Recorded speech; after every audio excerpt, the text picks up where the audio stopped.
Hi guys, welcome to Northwest Connection. In this episode, once again we're stepping into the atmospheric cinematic world of post-rock with none other than Civil Service, a band that's been quietly crafting soundscapes that speak louder than words ever could. We're talking songwriting without lyrics, the emotional architecture of sound and how they navigate collaboration in a genre where space and silence are as important as noise. So settle in, turn up the volume and join us for an intimate conversation with Civil Service. Let's get into it. Hello, welcome to Northwest Connection podcast. My name's Trell. I'm Hanny. And today we've got Civil Service with us. Thanks for coming down, guys. Hello, thank you for having us. Thanks for putting up with the hot weather. You're hot, so you've not said today. It's your fault, is it? Yeah. Right, okay. Yeah, it's hot. Would you like to introduce yourselves? I'm Alex. I play guitar and do some other stuff. I'm Fran. I play guitar and do the other stuff he doesn't do. I'm Tom. I play drums and carry all their stuff. And where are you based? We're based in Manchester, although none of us are from Manchester. It's a long-running joke of the band. We get that a lot, don't we? Yeah. We get that so much. It's a bit of a melting pot, Manchester. A lot of people come up here and don't want to go home. Is it you don't want to go or you can't get out? Both. Yeah. Permanent road closures M60. I've found that myself trying to get out of a night on, after a gig. You end up on that M60 just going round and round trying to get back out just to find let me out. the M62. Just please let me get on the M62. You see the traffic sensor, you know you're heading in the right direction. So That tends to be the worst one. I ended up, it was almost like an old Scooby-Doo cartoon where I kept following a diversion sign. Passing the same thing. Literally passing the same thing. There's the traffic centre. Hey, there we go. Traffic. Cool. And, how did you guys get together? Well, we've been friends for a long time. I came to Manchester for uni in 2005 and met Alex. Did I meet you, Fran, first or Alex first? Oh, it was definitely Alex. Alex first, maybe like 2007 or 8. Yeah. And then Fran thereafter through mutual friends. We're in sort of adjacent bands at similar times, weren't we? Alex and I, we were in a, how would you describe War Market Racketeers? Post-punk. Generous. Yeah. You always said folk at the time. A little bit. We got unlabelable. We got some Radiohead kind of comparisons. We got some. Yeah. They liked the National and Conor Oberst. Let's be honest, it was indie, but we thought we were better than indie. Yeah, but then I think we didn't have like jangly guitars. No. We had a lot of kind of more rock or alt leaning guitars. Yeah. We did we braved a post-rock song at one stage, which was insane of us as a We band. should bring that back. We should not bring that back. Veto. So we played in War Market for a few years, and then around the same time, I was in a band called President Reagan. We were more sort of Pixies, Nirvana-y, Husker Du type stuff. It all ended very, very badly and very, very funnily. With the singer getting a girlfriend, the girlfriend turning him against the rest of the band, the rest of the band quitting, the girlfriend joining the band, tanking their career. We're all friends again now. I was going to say, literally, I live with the front man now, and they're no longer together. now we get it. So anyway, me and my mate Josh, who was in President Reagan, we were like, that was terrible. Let's do something completely different. And we'd been to One Art Tangent. We were like, we could do that. Yeah. So we formed Civil Service. We got our good friend James on bass early doors, and I think for some reason I was stood having a chat with Tom, being like, we really need a drummer. I just don't know any drummers who would be interested.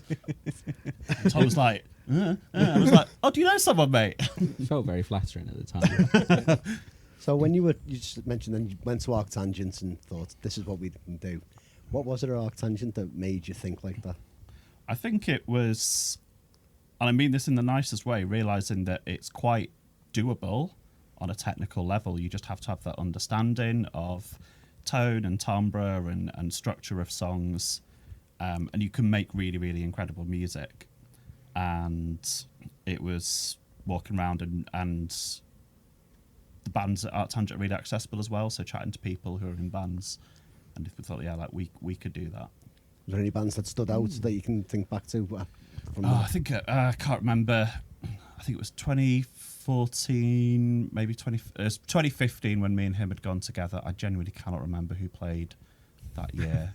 I mean, probably Alpha Male Tea Party, right? That's a safe bet. Yeah. Is that the year Polymath Back played then. as well? Yeah, Might be.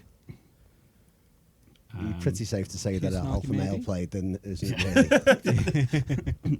I'll have to look it up at some point, but yeah, we thought we could do that, and 10 years later, we just about can. It's not that easy, actually. Props to all the ones who've done it before. So where did your band name come from? That was a Fran inspiration, I believe. We used to go by Glimmer, and we decided to park that when we were on the same bill as a band called Simmer. I think. I don't think we ever played any shows or put anything out as Glimmer, but it was early days, the name. it was the name we didn't hate the most. I don't think I came up with Civil Service. I think James possibly did, because James did a long list of potential band names that is still on our drive to this day in case Civil Service doesn't work out. I think retroactively we've claimed it comes from Future of the Left song, I Am Civil Service. Oh, I thought that was the claim at the time. Yeah, I imagine that. We'll have to text him and ask him. I wasn't in the band at the time.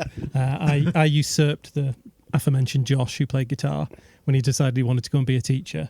And when they said their band name was Glimmer, my heart sank, because I think James had played me a couple of the demos, and I was like, "This stuff's really good." And my jealousy, because like half of my friendship group had formed a band that I wasn't in, and I was like, they're really good as well. So how am I going to get in this band?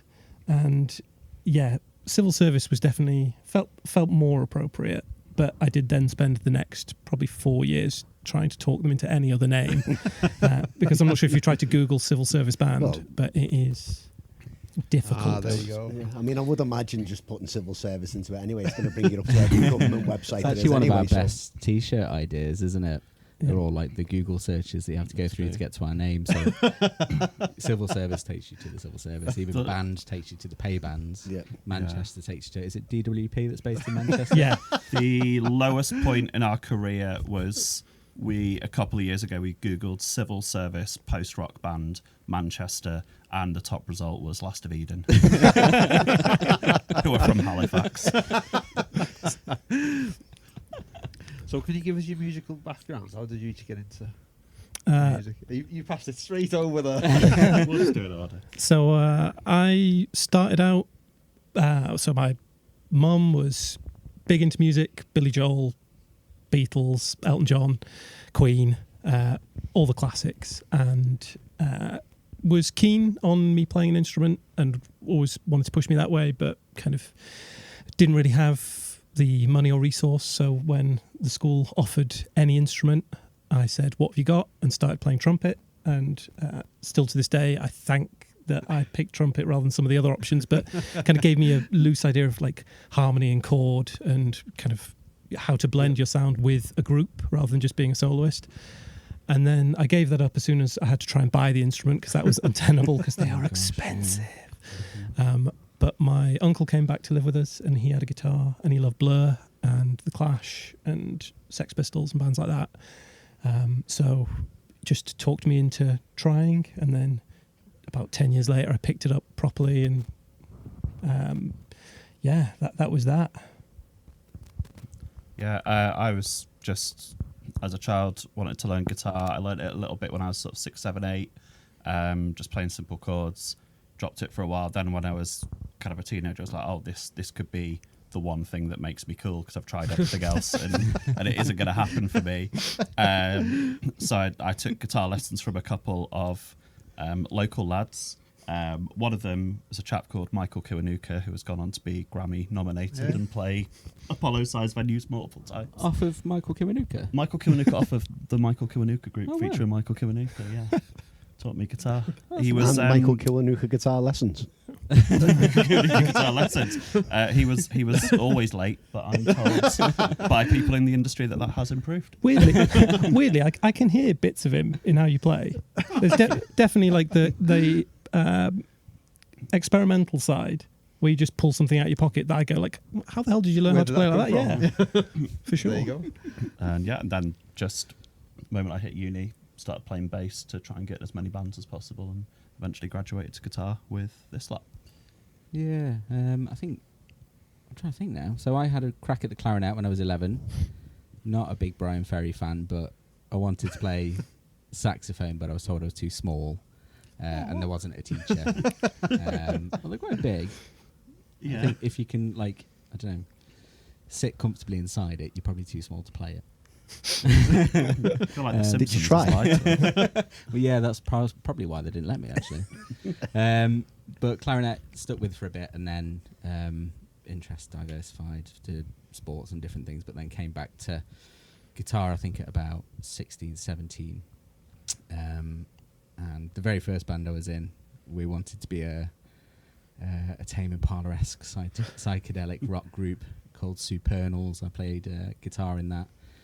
Did well with the 3 chords that I'd had in my back pocket at the time. And then started learning drums maybe early 10s. Had a few lessons, rest has been self-taught. But it's hopefully people agree it's the instrument for me. It feels a good fit. Yeah, so it's been a good self-taught journey, I think, overall. And was there a specific band that got you into it? You thought, yeah, this is...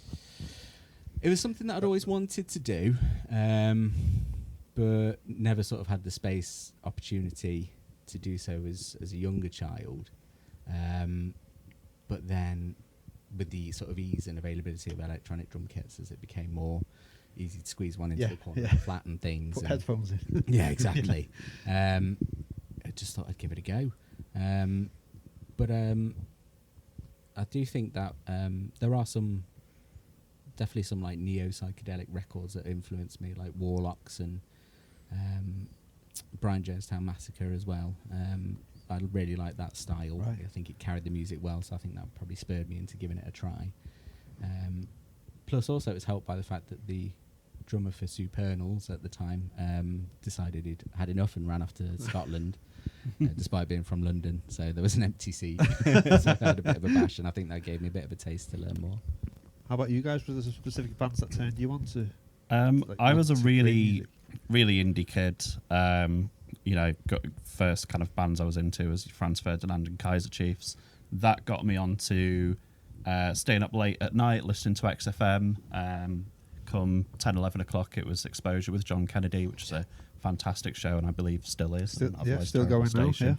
And one evening, must have been 2008, 2009, he played this music. I'd never heard anything like it before. It was this huge, crushing instrumental track. Not a single word except a single woo, and I was like, Jesus Christ, what is this music? This is absolutely incredible. The track was obviously Set Guitars to Kill by And So I Watch You From Afar, and it seems very odd because they still feel like such a contemporary band, but I've been listening to them for half my life now, and they were kind of the band that got me into post-rock and just the idea of doing instrumental music in general long before I'd got into Mogwai, Explosions, Godspeed, etc. So yeah, big shout out to them. Yeah, I think I say it every time and then I get baracked by the other two every time. So I'd bought albums before, but the first 2 singles I bought on the same day in 2004 were Mr. Brightside by The Killers, because who didn't buy it that week? And The Red, the White, the Black, the Blue by Hope of the States. Yeah, I remember that. And I was my cousin worked in a record studio in Leeds and recorded the Cribs and kind of worked on some mixes with Kaiser Chiefs, who were local lads with me. So like I played football with them as a kid and stuff, and kind of knew indie music and liked it and went to all those shows because they were all friends, but it wasn't the music that I absolutely loved. Like I had fun, but I wasn't going home and necessarily connecting with it. But I heard Hope of the States and I was like, holy hell, there's something there. And then what really got me was they had the 2 studio albums, but they had, I think, 7 just instrumental, full-on post-rock, violins, horns albums that just they passed around at gigs to fans. And that led me to Godspeed, that led me to 65 Days of Static, Rollo Tomasi. There's like a whole bunch of bands who they were hearing Hope of the States they were going onto their message board and plugging their bands, and that was just how you heard those bands, because it was early internet and people didn't really know where to share this stuff. So you talk to people from the bands and kind of keep your eye out, and then, well, a few years later, 65 were my absolute favourite band ever. So yeah, they were definitely the gateway band for me for sure. That's better than you've explained it before. We'll allow it. Actually sounds good. So we'll go on to your creative process now. Where are your songs? Like, how do they? Fran. Well, yeah, I think in the early days of the band, it was a soft dictatorship of me, where I wrote most stuff and would make the band learn it, and then when they'd learned it, I'd say, like, now we can play with structure, we can play with length and what have you. The first album we put out last year, Light, has some traces of collaboration, but generally it all came from sketches I'd done of songs, and then the band have added changed bits whatsoever. But we've changed a bit of late. They've started having ideas, Opinions, which I'm getting used to. But the results are pretty good, so I'll allow it for now. It's when we toppled the statue that time, that really upset you, wasn't it? Yeah. But nowadays, you're right, it is much more collaborative. I think we'll come with ideas or sections and say, this is a movement that we've got an idea, let's build something into it or build around it. And I think it works well, that more collaborative approach. There's a lot to be said for having a vision and a structure, but whilst it might take us longer, I think the outcomes of the more sort of melting pot, stir it around and see what comes out way of writing songs, I think is pretty well suited to us. So when you look at the songs, obviously there's a lot of themes within the music as well. So do you usually start with the theme, or is it usually the music and then the theme will follow? I think it's a strange one, because we did the early EP Life Death, and we got kind of 4 songs in, or we had 6-7 songs written that might have gone onto it, but it kind of naturally happened that we had 2 titles that were clearly a start and an end. We had Terminal right at the end. Fear of Children was always the opener of our sets as well, so it was kind of like, we've got a song about being born or birth, we've got a song about death. The next song you could shoehorn it into being about something or something. And once we started thinking about it in those terms, it kind of all slotted together pretty quickly. I think Light, we went in with a much more deliberate idea of, at least let's have one cohesive, broad thing. But it's very strange, because we recorded Light, but we actually probably wrote, I'd say, as many songs from the second record, Dark, coming soon, than we had for, I think we were probably finishing the last of Light before we'd really decided that was the one that was going to be recorded first. There's definitely songs on Dark that were way ahead of some of the others, older, probably more established, like a crowd favourite that people have asked for, and we've been saying, well, it's not on the album, sorry. That might now be resurfacing after a few years, so people get to hear it properly. That we kind of had this batch of, at the time I think it was 10 songs, and we were like, it's too long for a record, should we do a double? And we kind of talked it through, decided that was the way to go, and then realised that the money was difficult to justify. We were having the conversation with Richard Knox from the Son of Measle last week, and he was saying the exact same thing about double albums and the cost involved as well with that. So. We love Richard. He does our t-shirts. Right, okay. He's a lovely guy. He's a great artist as well. Yeah, the last record is great. Yeah, all this stuff's great. Yeah, so we do sort of have themes in the songs. Generally, when I'm writing songs, I tend to be thinking kind of visually. It tends to be like just like for Light, a lot of the songwriting, I was just thinking of like just before the apocalypse moments in films where like people are running to be with their families because they know something's bad is going to happen, or like the politicians standing idly by doing nothing. And so I'm trying to tell that story musically, but we're not really trying to hold the listener's hand and say, this is the exact story that's happening. This is a Devin Townsend-esque concept album with loads of lore. We very much want them to like have their own movies in their heads. And we all have slightly sort of different takes on even the themes of our own songs, but in general, it's a lot of stuff about like contrasts, life and death, and bad stuff happening. I think with the glimmers of hope. Yeah, I think you've probably nailed it there. That the songs that went on to Light were all the ones that had kind of, they still had the fear. Some hope. Yeah, they had the lingering dread, but they had the uplifting fairy tale ending-esque moments that brought you back, and nice shimmering music to fit the theme. And Dark definitely twisted the other way. Like, a lot of the songs felt like we were not trying to beat you around the head with how bad the world is right now, or how kind of on the brink everything feels, but the world can do that itself without our help. Exactly. But then when you've kind of when we thought about some of the themes, like there was a song that was always going to be about the Ukraine invasion. We as a band were all over there in 2019, so like if you take COVID away, pretty much the last time you could have been there before it all happened. We made friends over there. I've got friends who went out and worked aid over there, and we knew we had to do something, and we'd kind of written the bare bones of that song and then performed it for the first time at a Ukraine benefit show in Leeds, and we're just like, that's what this song's going to be about. And as soon as you've got a song like that, can't go on Light, so that had to become a dark song. And we've got one depressing song. This is a great excuse to write 7 more. Exactly. It's interesting. Like, I guess we don't necessarily sit down and consciously talk about this stuff. It is more done on sort of like feel, and you have your own concepts and ideas about what the things mean to you when you're, I guess, penning the ideas. But I think Dart's quite optimistic, having listened to it through for like checking the masters and things.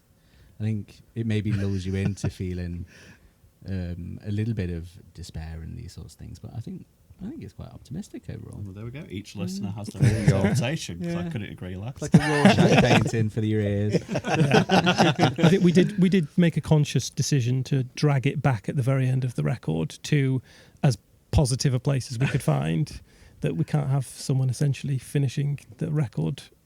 Why not? Yeah, well. Yeah, which is why we got Liam from Hidden Mothers to scream all over it. There you go. And he does it beautifully. So where are you guys recording? Are you use the studio or are you self-recording? So we owe it to a podcast, weirdly enough.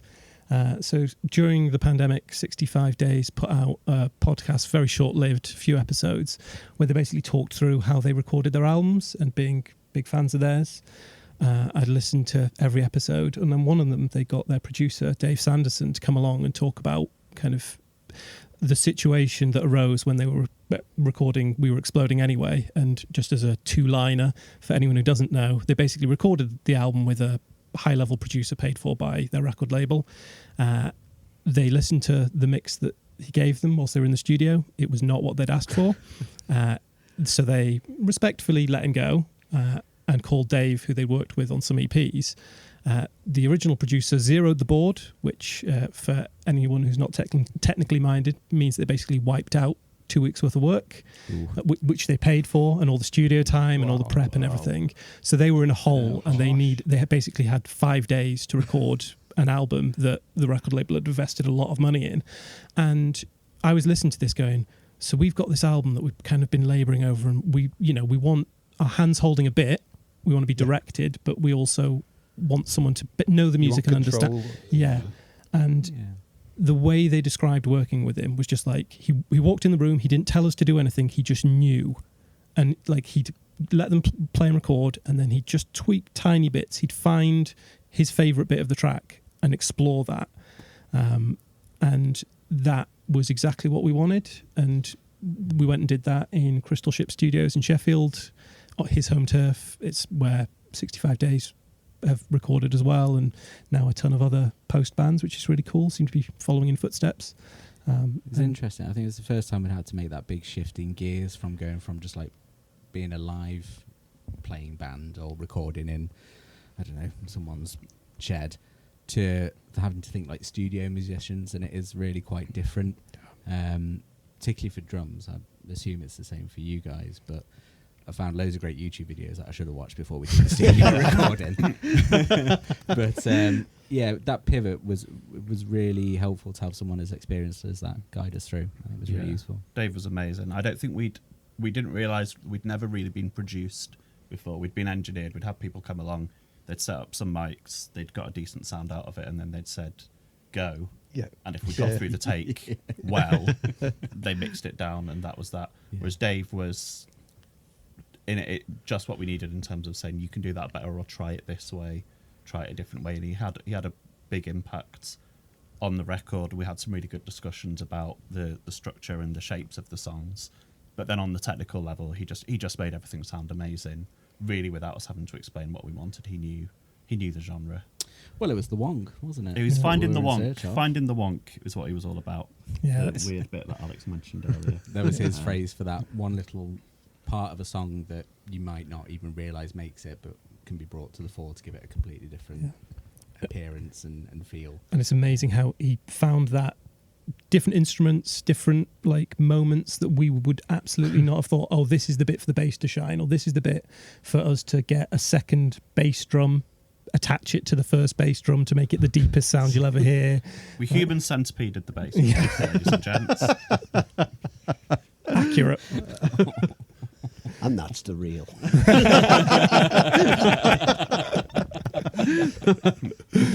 Yeah, it was cool to do one of those sort of weird, like, you won't believe what the band did in the studio sort of thing. It's like they put in guitar pedals and fridges and Do you have specific roles beyond the band, within the band, like the social media and your artwork? And does one man do it all, as we sometimes get in bands, or is it shared? I like to think it's shared, but my enthusiasm outweighs my activity levels. Tom was in charge of the TikTok account. So essentially what I'll do is I'll have moan for about a week and then I'll forget about it for 6 months. I think Come back round and have another moan. you need to listen more to this podcast, because when Pleiades came on and they talked about they didn't want the reason why Pleiades didn't become the massive band that they could be. Like they didn't want that to, like, not having TikTok to be the reason that didn't happen. And I keep on, like, I tell them all the time, like, there's a band that I know from back home, or I know a guitarist in a band from my high school days, and they're touring Europe, they're having a great time. They're like playing massive shows in, I'm going to say hair metal as the genre, which in 2025 is awesome that they're able to make a career out of that. It's all transplant though, isn't it? Yeah, nowadays? well, God, yeah, they're all in their mid 40s, and he's the youngster. Why does the tour Transplant. detail? But yeah, they're a lot of gigs in Turkey. yeah, but they're massive on TikTok. They're like, way. Yeah, so yeah, I think for sure you've got to use every avenue you've got available to you, right? I mean, I do the socials. I made the album artwork for the first album, but with the caveat of with an amazing source photograph, which is Yes, that was a colleague of mine. So in real life, I'm an optometrist, or an optician, as we used to be known. And a colleague of mine's really into photography. She took this amazing photo at a statue in Haslingden called the Haslingden Halo. I don't know if you've been up there to see it, but it's really quite impressive, particularly at night. Yeah.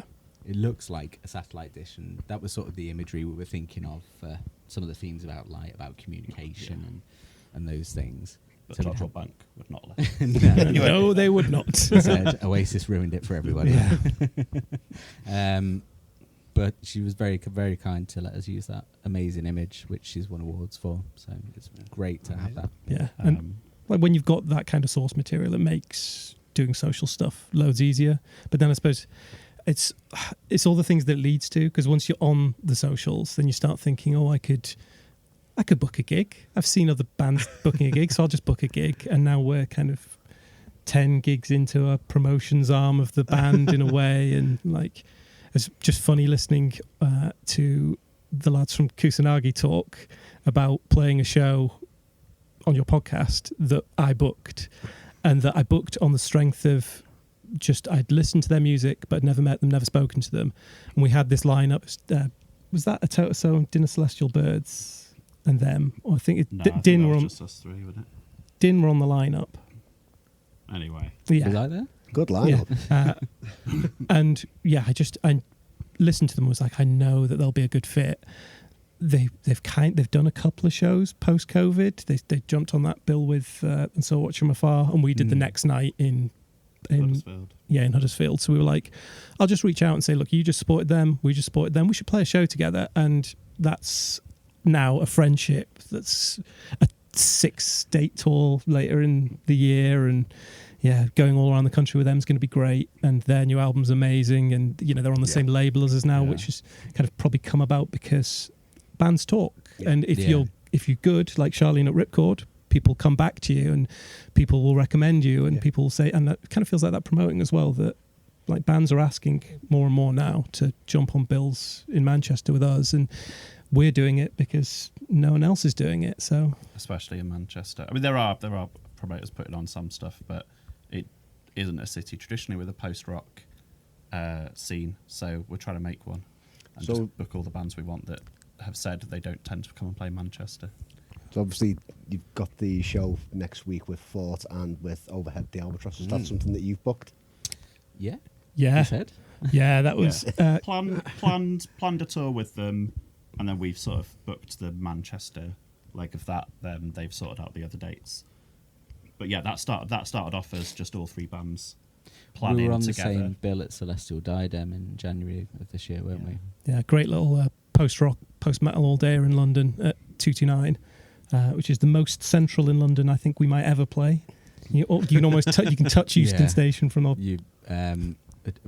Brare's het from the congestion charge.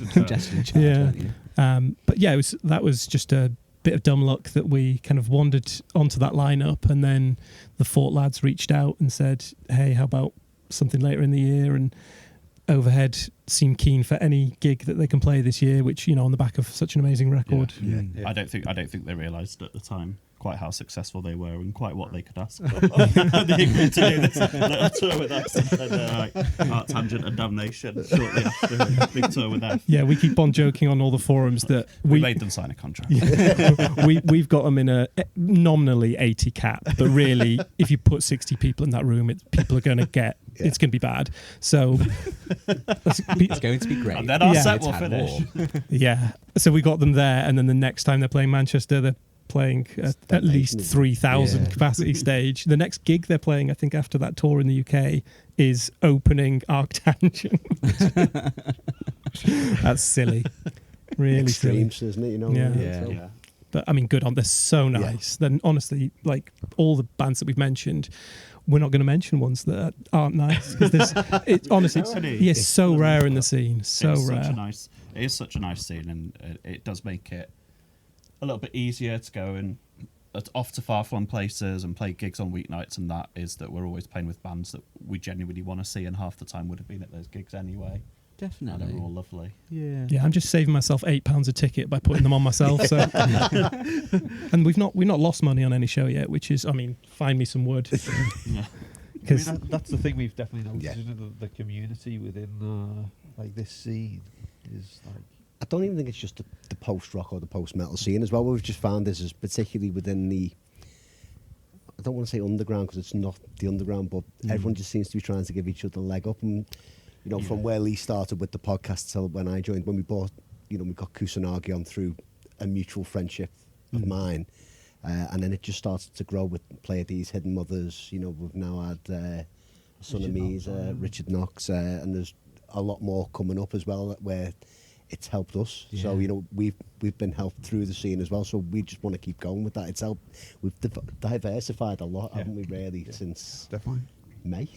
We'll give you a big long list when we leave. No, that's brilliant. We've been on the other side, having been in the indie scene, which is quite possibly one of the worst scenes going. It could be very different, very cutthroat. Yeah, I'd say you could out for themselves. You could push that into a bunch of other scenes, because like I've played punk shows and I love punk and I love the aesthetic, and I've got friends who are in successful punk bands who've toured Europe and been to America and all over the place, and the stories you hear from them and the stories, I think, like we played a couple of charity shows with kind of probably 15, 16 odd acts, and I'd say 1 or 2 of those reached out afterwards to try and do anything more.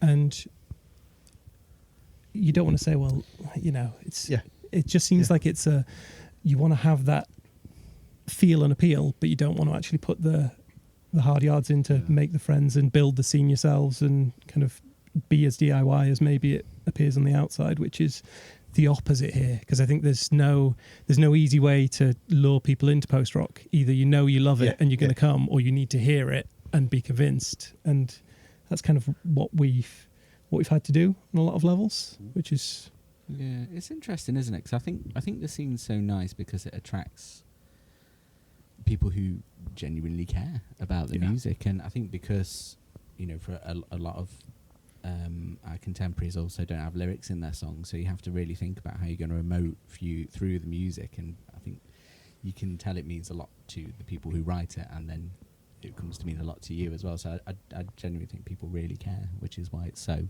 cohesive and pleasant, which is nice. Yeah. It's weird. It is a bit weird having a joke with a band about some of the most puerile stuff you could ever think of, and then 10 minutes later they go on stage and play just the most beautiful, heart-wrenching, gut-crushing song you've ever heard. I'm like, Anyone in just particular? no, I'm not going to name any names.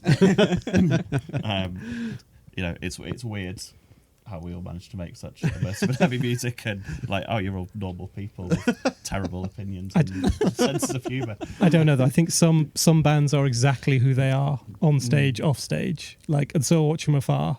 The 2 times we've played with them, every moment I've spent speaking to them in their company, they are their stage persona. They are bubbly, funny. They're clearly just in love with what they're doing, which is amazing. Yeah, definitely. Yeah, And it comes through in the music and the performance as well. If that's It all helps. There is this idea that you could play post-rock on stage and it'd be fun, and it's starting to catch on. yeah, I think that's I think what sets us apart from a lot of bands within the scene. I think that there are bands who play the music much better than we can, for sure. We would hold our hands up, but you're not going to get anyone dive into the crowd and try and whip up a storm or leave a venue halfway through a set on a radio pack trying to play. Or I wonder if there is a Guinness World Record for furthest distance travelled by guitarist mid-set. I just don't want to stand on a stage with you guys for any longer than I have to. So. To be fair, we did go and watch Jesus Lizard earlier in the year, and Dave managed to get great. from one side of the academy to the other Pretty good. via crowd surfing. And there was also the chair as well. Oh, and he He did it via the chair as well across the crowd. So you're going to have to beat that one, really, if you're going to try that. Okay. But that's it. You remember those things. Yeah. And I think that, we tend to do it at kind of festival shows and stuff like that, be a bit more crazy, because if you're playing to an audience that doesn't necessarily know you, they're going to remember that guy who wandered out the gig or went and played by the sound desk or whatever. And those moments maybe stick a bit more. You remember the name, you go and check them out afterwards. Whereas kind of if you all just stand there on stage and look, do the Interpol, we're too cool for this. It's great. And they, don't get me wrong, they are too cool for this. Interpol are on their own level. Yeah. But I don't think we don't have the looks for being Interpol, so we're gonna settle for avoiding being seen if possible. So But we do like to do a good live show, and a lot of the bands we play with like to do a good live show as well, and are a bit more energetic. Whereas with due respect to a band like Godspeed You Black Emperor, it is very still, and I think that's There's no room on the stage. room on the stage. People get the idea that post rock is sort of very somber and no, actually we're all out to have fun. Yeah, definitely. What's been your favourite live show you've played so far? Shall I start? yeah, go on. I think the run of shows that we did with Black Shape were probably my favourite, but I think the Manchester hometown show that we did with them was really quite special. The last song on Light has a group sort of almost like terrace style chant on it. Go on, name everyone who's on it. Under pressure. Well, there's me. Lots of big whoa-whoa-who's, because Lots of woes. we will play to form. Recorded sometime. Dutch Elm in a toilet. Yeah, Dutch Elm recorded in a toilet. Josh from Last of Eden recorded it in a hospital stairwell. Dinner Celestial Birds in the practice room, which is a bit more normal. Anyway, we're all there whoa-whoa-whoing. And bless them, they sort of like pushed forward through. I'm going to say push forward through the crowd. They stepped aside, Anne and my wife, and just sort of like linked arms and started chanting along with us right down the front. And I think that really got me. So Yeah. I was like, oh wow, this is like the That most sounds really interaction cool. I've had with it. And it was just a really nice moment. So I think that was my favourite. I would go with this really obvious one, but we did do Strange Forms this year. got to play at Leeds Brewdale Social Club, and Alex will bang on about that in a minute because it's a meaningful venue for him. But that was our first time at sort of a big festival, and we were really sort of cool about it, looking forward to it, lots of great bands on the bill. And we were fiddling around backstage getting stuff set up, and the first band were on, and we'd fiddled about enough that we got to go out front and watch most of the first band, Patience, who were great. And we stepped out, and the room was full for the first band at this festival, and we had to like squeeze through people and apologise and squeeze through people to get on backstage. That isn't because, with respect to Patience or us, that we'd drawn that many people down. Again, it's the strength of that scene. Strange Forms had sold out that year, and people were coming down at the very start of the day just to check out bands. And we really, really started to feel it then. Realised that quite a lot of people were there. And it was a fantastic gig and a fantastic weekend. I loved Strange Forms. I'm going to say a different one just because we do have to say a different one, right? It is You don't have to. No, I mean, it was special to me because when He's I quite was... the contrarian, he will do. Oh, yeah. Yeah. I'm a Leeds or near Leeds lad. So growing up, that was one of the venues that I went to, like 14, 15, 16. When they first started putting gigs on, I was at some of those early gigs. My friend at high school promoted a show that was their first all-dayer that was ever there. So like the blueprint for what Strange Forms and like Gold Sounds, another great festival that's there, has become, and really showed how it could be done, that it could be done. So it was really special, but I am going to opine and say that one was not my finest show. I think I messed up a few times, and like I felt on stage a bit like the occasion got the better of us. It was our last show with our former bassist, and I was fighting back the tears during the last song. So like it was emotional, but it was probably just a bit too much. Whereas I think like we played a couple of sold out shows with the Deer Hunter, Night and Day and Sheffield, and both of those were really special. We did the Paul's Presents show down in London, which a Totes So were on the bill on, and we got to meet those guys, and that really meant something as well. The Black Shape show, as you mentioned, was great. It feels like we're beginning to get a bit of a catalogue of good shows under the belt, which is... Yeah, so I'm going to say the next show. The next show is going to be the best show. Have you got a dream festival you'd love to play? That's too easy. Should we all say it on three? Let's all do a syllable. Yeah. Okay, Arc. Tan. Beef Festival.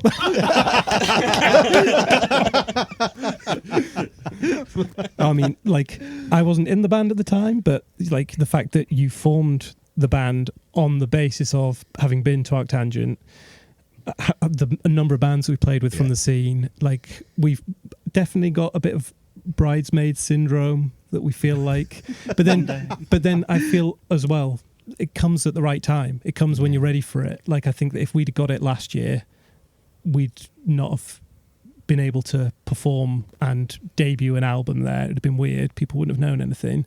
I think if we'd got it this year, potentially again a bit too soon on the back of Strange Forms and seeing how well that went down, that you kind of hope that the right people talk to the right people, that the next record would fit, I think, perfectly at Arctangent.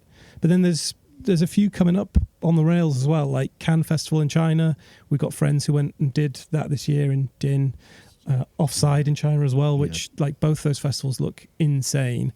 The numbers look crazy. The audience just seems to be desperate for kind of Western post-rock bands to play. Just seems like, could be a really fun... It does seem to be a thriving market, because I've just seen the Pine have been announced for next year as well, haven't they? So I think it's, they? I think it's I think it might even be the autumn edition. Yeah, it's October. They're doing two. Is it? They're doing 2 runs of the festival this year. Yeah. Nice. Good for them. Your favourite band, Envy, are playing actually. Who? So this is a little running joke that I very recently realised how much I love Envy, the band, and Fran told me to listen to Envy about 2 years ago. I've been shouting about Envy since about 2018. Yeah, the posts in the chat where you literally type, you search Envy and Fran's plugging it, and then there's me and the former bassist saying, no, they're really good, you should listen, Tom. Yeah, you'll like them. Tom probably listens the most widely and so often doesn't like listen to a lot of the buzz bands in the scene when they first become a thing. Sounds Sound like familiar.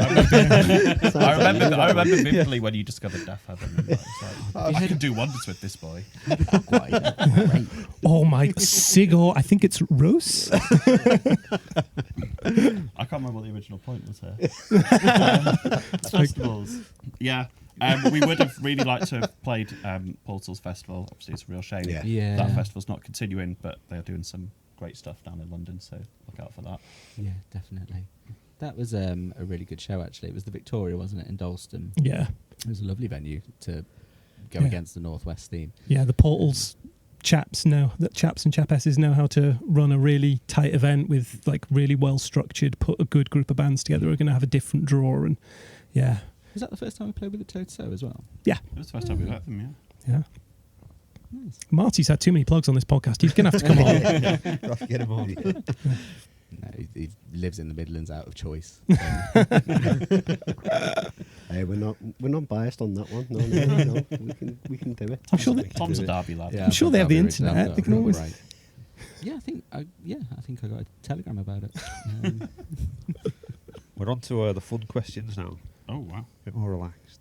So if you could collab with one famous musician, past or present, who would it be? Oh, I mean, I feel like we've been really spoiled that like both of our records, both of our albums have featured a ton of special guests who like just in a million years I wouldn't have thought would have said yes.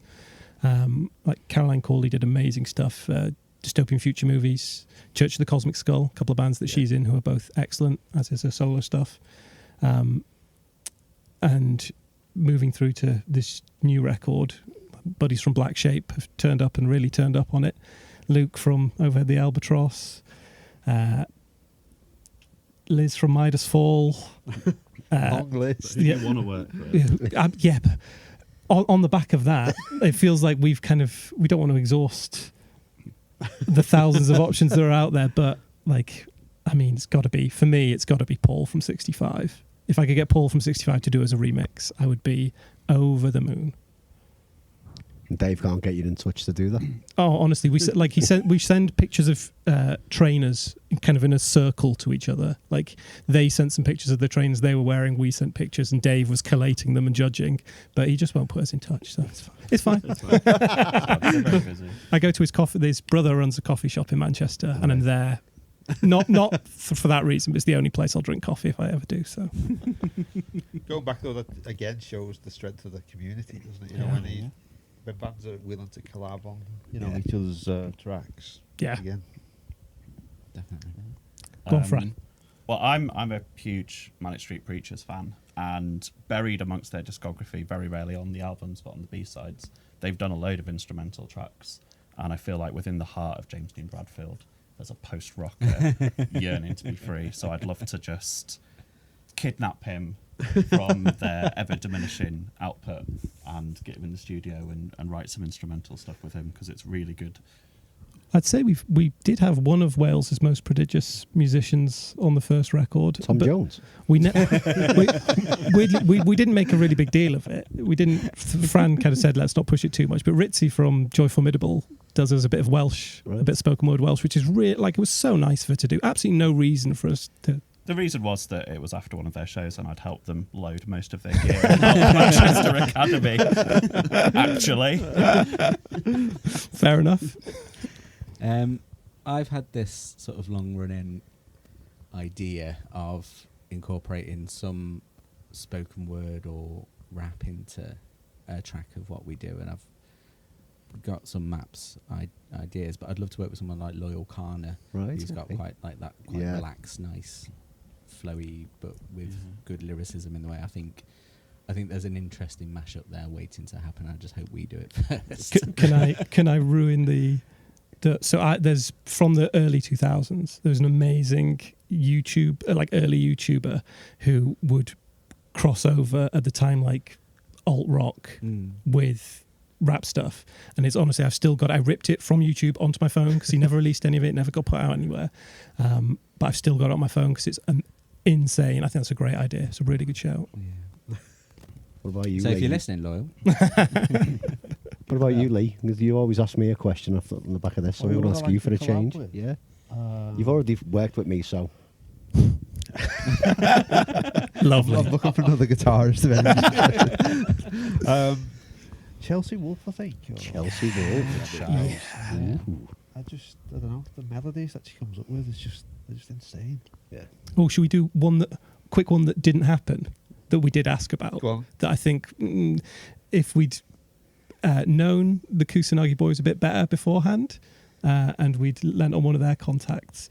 So I wrote the part for the last track on Dark that Liam Knowles now screams, but it was going to be like a duet of screaming, and really wanted Serena Cherry from Svalbard. Right. And did float a message through before we shared a stage with them at Strange Forms, and didn't hear anything. Just thought, Don't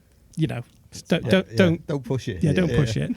But I do think, given that obviously he's or Dan's slightly better friends now with Justine from Employed to Serve, that maybe that could have been a thing that could have happened a year later down the line. So, oh well. If you could only listen to one album for the rest of your life, what would it be? Oh, yeah, it's quick fire, isn't it? Come on. Yeah, quick fire.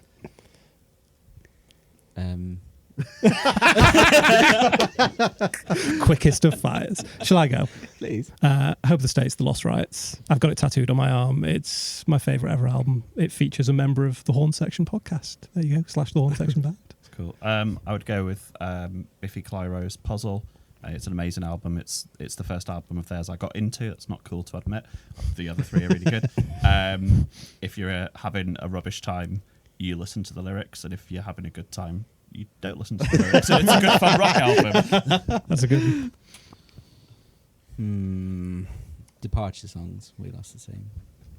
Yeah, I think there's a you'd never get bored of it. All right, Gav McAnally. Jesus. It's a good album, though, isn't it? Yeah. Yes. It is a good album. Because if I was stranded on a desert island with a vinyl player, you could put the needle down anywhere and you'd get a new experience. To be fair, it probably last you until you got rescued as well. Have you got a current song that's on repeat? I've been listening a lot to. I think it's a Swedish guy who goes by Arc de Soleil. He's like a psychedelic sort of neo-funk guitarist. He's just released an album that's really good. I've had that on quite a lot recently. I spent most of last year listening to Most Beautiful Girl in the World by the one-man black gaze depressive project Sadness. It's 10 minutes long. He got dumped in summer last year, and which is very sad for him, but like the artistic output afterwards, chef's kiss, incredible. And that's just a 10-minute long, really, really depressing build emo song. It's great. I mean, you can't really call them either of them songs. 2 albums, Kusanagi, Paramnesia, can't stop listening to it. Yeah. The new We Lost the Sea record, again, just start to finish, both those records. You cannot listen to individual tracks on. You have to listen to the whole thing. It's mandatory. In many ways, a lot of post-rock albums, the really good ones, are basically one track that they had to break up. Yeah. The Sigur Ros's last album, when they released it to reviewers, was just one MP3 file. Oh, wow. And I agree with that. Yeah, entirely. Me too. How are you going to get that on a vinyl, though? If you went on a world tour, which was the country you'd most like to play? Japan. I mean, Tokyo is my favourite city on the planet. I've had the joy of visiting but not playing. I'd absolutely love to, but then I think having been there, I always chase the new, so I'd love to play somewhere that I've never been before, which China would be one for sure. Would absolutely love to do. I'd love to see it. Beyond that, just surprise me, Australia. Australia. I'd really like to do Poland. I have some Polish family. I took enough Polish lessons before COVID that I have pre-rehearsed stage banter in Polish. Complete limit of my knowledge of the language. But I'd just like to go and confuse them a bit by doing that. I love the idea that you can't ask for like a single fare on a bus, but you can slag off like the neighbouring town in Say that, lads. Whoops. All right, we're on to the quick fire now. Loud or quiet practice? Quiet, because we are all in-ear monitors. Yeah, quiet. Yeah. Just the opposite to us. Just as loud as possible. Has to be. Honestly, I loved being loud, but then I think as soon as we converted to in-ear monitors, I kind of felt like we were able to dial in so much more, find little bits that perhaps the wall of sound. I'll be honest, I've only ever had bad experiences with an ear monitors anyway. Yeah. But I just love feedback. Yeah. Personally, so Got to protect your hearing, folks. Thanks, Dad. Harry Potter or Star Wars? Lord of the Rings. Star Wars. yeah, Star Wars. We're Star going to have to Wars. change that We're gonna question. bin that question, Yeah. aren't we? Yeah. The year where Andor season 2 dropped. It's Star Wars. Oh, Vinyl or streaming? Vinyl. vinyl, but make it more convenient, please. Yeah, streaming's too convenient. I've isn't never it? streamed anything. Wow. Don't believe in it. What? Yeah, I think It it's is real, you know. Yeah, no, it's not. No, it's not real. It's like it's flat moon. It does exist. Yeah. What? You've never streamed anything? No. I buy the music. I will listen occasionally. I will listen to stuff online, but like YouTube. I'm not. Never been on Spotify. Never used Spotify. Amazon Music. Nothing like that. Here comes Yeah. Fran Wade in They'd with be a stunned. dictionary. Oh, no, I mean, Come on, let's have it, pal. I'm the same as Alex. I'm CDs. Was brought up on CDs. Love them. I rip all my CDs, and they're all stored online, and I stream from there. But I don't use any of the services. I was saying to Lee as we were coming in, I think I've still got some pre-wrapped CDs where I've bought them just to get the Oh, digital wow. download at home. So, but no, I'm vinyl all the way. Yeah. And our final question: mystery meat milkshake or a meat feast pizza with a toothpaste sauce? That's gonna have to be Tom to answer this. Two veggies over here. You're not gonna- Is it like a dog toothpaste that's like beef flavour? Because that might be alright. What? That's better than mint. Toothpaste is Minty like meat. it's palatable already. I expect, yeah, you wouldn't have to brush your teeth afterwards. Yeah, pizza. Wait, is the toothpaste in like a stuffed crust? Feels Yeah. like that could be the way Yeah. to go. Oh, I was assuming it was like the base. Some people are, can I have a barbecue base? The more you're talking me into this. It's a lovely callback I to don't- how we interpret our music, isn't it? Yeah. These are the kind of stupid discussions we really like to have if you've not pizza, thought but about with them. If you put some lime in it, you've got a mojito. Solid plan. Mojito pizza. Can I do, band name? can I do a quick pizza shout out? Of course you can. When we went over to Ukraine together, we went to a place called Vetranau, which is in the center of Kiev, and it's set up for veterans from the first Russian invasion. And basically everyone who works there has been involved in the conflict. Very sadly, their owner and creator died in the most recent conflict. But we had the pleasure of going over there and having some pizza. And ex-band member Josh ran into the place being like, half an hour late. This was on my stag do. He was being conscripted into the Ukrainian army at the time, wasn't he? He managed to get away. Actually, not entirely untrue. And yeah, so he jumps in this pizza place with us, and I said, "Don't worry, mate, I've ordered for you." And he was like, "I'll just look at the menu because there might be something I really want, and I don't want to miss the chance." So he looks at the menu, looks at the pizza, and was like, "I really want this one." And it was like a white sauce base, margarita, tomatoes on top. Bad translation came out as delicate tomato, and I'd already ordered it for him. That's how well I knew. He loved it as well. It was the toothpaste, not advisable. I don't Delicate think. tomato for a delicate boy. Yeah, for a delicate mouth that needs some cleaning. Well, thanks for coming in on this hot day. Just before we close off as well, is there anything that you want to plug? You want to shout out? Obviously, we know you've got the new album coming as well. You've been kind enough to mention the upcoming shows that we're doing with Fort, and OTA tickets are available, aren't they, for those online? Just Google it.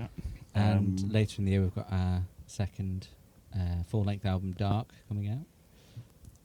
Date TBD. We've got some various dates with Kusanagi. We will be running once again our own little post-rock all-day festival in Manchester in November. It's called Akari.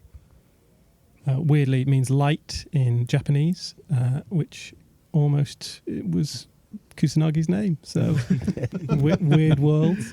We're TBD on all the bands playing that, but there'll be lots of post-rock, maybe a bit of post-metal, maybe a bit of math. It should be a good show. Was last year. I mean, it went really well last year, hence why we're doing it again. And then, what more have we got possibly some dates outside of the country in 2026, possibly. Oh yeah, I need to renew my passport. Possibly the record being released outside the country as well, and in some new formats that we've not done before, which is really exciting. brilliant. All good. Thank you. Thank Thanks you for very coming much. down. Cheers for having us. Cheers, guys. It's Thanks. really Bye. enjoyable, thank Cheers. you.